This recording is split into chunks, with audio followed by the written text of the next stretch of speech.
Ever feel like you're just drowning in information overload these days? Like you just need a little something extra to keep up. Totally. To sharpen things up a bit. I feel like that's got to be a pretty universal feeling. And maybe it's part of what's gotten everyone so into nootropics lately. It's true. It's like this really human desire to unlock our brain's full potential. Right. And with all these products promising to do just that, I think figuring out what's legit and what's not is more important than ever. Absolutely. And that is what we are doing today. We are diving deep into MindLab Pro. Okay. Which, if you haven't heard of it, is a nootropic supplement that claims to be the world's best. Bold claim. It is a bold claim, which is why we're going to break it all down today using this really in-depth article we've got and see if the science actually backs it up. So right away, this article points out some pretty appealing things about MindLab Pro. First, being that it's marketed as this all-in-one stimulant-free nootropic. Okay. Which honestly seems kind of ideal for anyone who's sensitive to caffeine or just avoids it. For sure. Or maybe they just don't want to mess around with a bunch of different supplements. Yeah. Totally. And on top of that, MindLab Pro is very big on like the whole safety and transparency thing. Right. They've got the third-party testing, the clear ingredient lists, all that. Yeah, they seem to check those boxes for sure. Yeah. And they even have that B Corp certification. You know what? I've always kind of wondered what that even means for a company like this. Yeah, so basically B Corp certification means that they're supposed to be held to this higher standard for social and environmental responsibility. Things like sustainability, how they treat their employees, ethical sourcing, all of that. So they're saying like, hey, we're not just trying to boost your brain power, we're trying to do it in a way that's good for the planet and people too. Exactly. Huh. Okay. Interesting. But I guess like the real question here is, does it even work? Right. Does it deliver on those promises? Yeah. So when you were looking into this, what really stood out to you about the ingredients list and the research behind it all? Well, I will say it's interesting because MindLab Pro has this really clean ingredient list at first glance. Okay. Like a lot of well-regarded nootropics in there. But when you look closer, you start to notice this pattern of underdosing. Underdosing. Okay, so what does that even mean, like in the case of MindLab Pro? And why should we care? Yeah, so basically underdosing means they're putting in an ingredient, but not enough of it for you to actually get the benefits that have been shown in studies. Oh, really? Yeah. So the article uses lion's mane mushroom as like an example where there's research showing that it can help with task speed when you're stressed out. Interesting. But those studies used a dose of 300 milligrams, right? And MindLab Pro only has 100 milligrams per serving. Wow. Okay, so it's like they're putting it on the label, but are you really getting what they're implying? Right. It's not enough to just have the ingredient listed. It's got to be the right amount. Yeah, that makes sense. Which honestly makes you wonder, like, why would a company like this that's all about quality and transparency, why skimp on the dosage? Yeah, that's a good question. Like, is it just about keeping the cost down? I mean, cost is definitely a factor. Sourcing these high-quality ingredients at the amounts that the research actually uses can get really expensive. Right.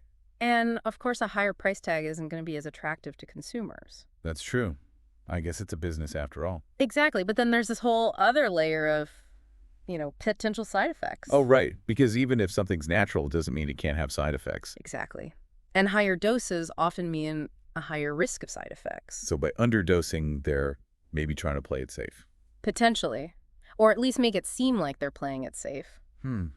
It's complicated. It is. It's like this balancing act between cost, safety, and then, you got to factor in marketing too. So are they being intentionally misleading or just trying to find that sweet spot where people actually buy it? It's hard to say. It really is.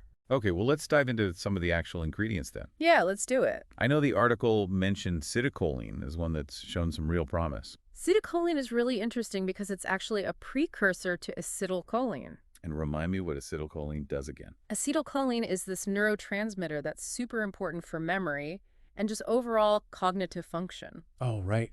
So the research on citicoline is pretty promising, especially for people who are dealing with age-related cognitive decline. So like it could help keep our brains sharp as we get older. Potentially. It's still a bit early to say for sure, but the research so far is encouraging. But wait a minute, doesn't the dosage thing come up here too? It does. Studies showing significant improvements in memory. We're using doses between 500 milligrams to even a whole gram per day. A whole gram. Yeah, and MindLab Pro only has 250 milligrams. Interesting. Okay, what about Bacopa Monnieri? I feel like I hear that one thrown around a lot in the nootropics world. Yeah, Bacopa Monnieri is another popular one. It's actually been used in Ayurvedic medicine for ages to help with memory and cognition. Okay, so it's got some history behind it. It does, and there is some evidence to suggest it might actually work for memory, recall, and attention. That's good, right? It is, but the research is kind of mixed. What do you mean? Like, some studies show these really promising results, and then others are kind of like, not so much. So the jury's still out on that one. Pretty much, yeah. We need more research to say for sure. It seems like that's the case with a lot of nootropics, though, right? Yeah. Yeah, it really does feel like we're just scratching the surface here. Totally. Like there's so much more to learn about all of this. Yeah, and new stuff coming out all the time, too. Right, exactly. So speaking of new stuff, I'm curious about those alternatives you mentioned earlier. Oh, yeah. Because obviously MindLab Pro isn't the only nootropic out there. It's a whole big market. Huge. So tell me about some of the other players. So one that the article talked about was Hunter Focus. Oh, yeah. I think I've heard of that one. How's it different from MindLab Pro? Well, it's got a lot of the same ingredients, actually. Really? Yeah, a lot of the same nootropics we just talked about. But the big difference is that Hunter Focus also has caffeine. Ah, so if you want that extra kick. Exactly. Makes sense. Yeah, so it really depends on what you're looking for, right? Like, if you're sensitive to caffeine or you specifically want a stimulant-free formula, then it's probably not the best choice. Yeah, for sure. Yeah. Okay, what about that other one, Thesis? That one seemed totally different. Oh, yeah. Thesis is doing something really interesting. They're all about personalized nootropics. Okay, so what does that even mean? So instead of just having like one formula for everyone, they let you customize a blend based on what you want to achieve. So like, I could say, I want to be super focused. Yeah. Or I need a creativity boost. And they'll make something just for that. Exactly. I think it's a cool concept because everyone's brain chemistry is different, right? Yeah. So what works for one person might not do anything for someone else. That makes a lot of sense. And it lets you experiment a bit to see what works best for you.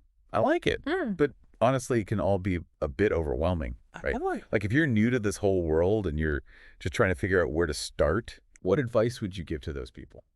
I think the biggest thing is just to manage your expectations. Oh, yeah, for sure. Like, these aren't magic pills. Right. You're not going to take one and suddenly become superhuman. It'd be nice, though. Right. But, yeah, don't buy into all the hype. Easy to get carried away. It is. And I think it's also important to remember that, like, even with the most promising nootropics, the research is still pretty new. Oh, yeah, that's true. We don't necessarily know the long-term effects yet. And like I said before, what works for one person might not work for another. Yeah. It's like finding the right diet or exercise routine. Totally. It's a very personal thing. You got to figure out what works for you. Exactly. And that's why I think it's so important to view nootropics as just one part of the puzzle. Okay, so you're saying don't ditch your meditation app just yet. Exactly. Don't ditch the meditation. Don't ditch the healthy diet or the exercise. All of that still matters. It's all connected. Exactly. Sleep, too. Sleep is huge. It all plays a role in how well our brains function. So true. But if someone is thinking about trying nootropics, what should they keep in mind?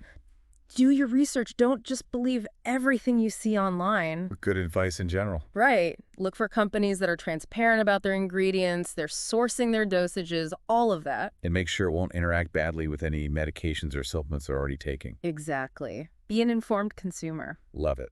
Okay, well, this has been incredibly interesting. I feel like I've learned so much. Me too. Thank you so much for walking us through all of this and for breaking down MindLab Pro and all its complexities. Of course. Always happy to geek out about this stuff with you. And to everyone listening out there, we hope you feel a little more equipped to navigate the wild world of nootropics. Totally. Remember, knowledge is power. And until next time, keep those brains engaged and stay curious.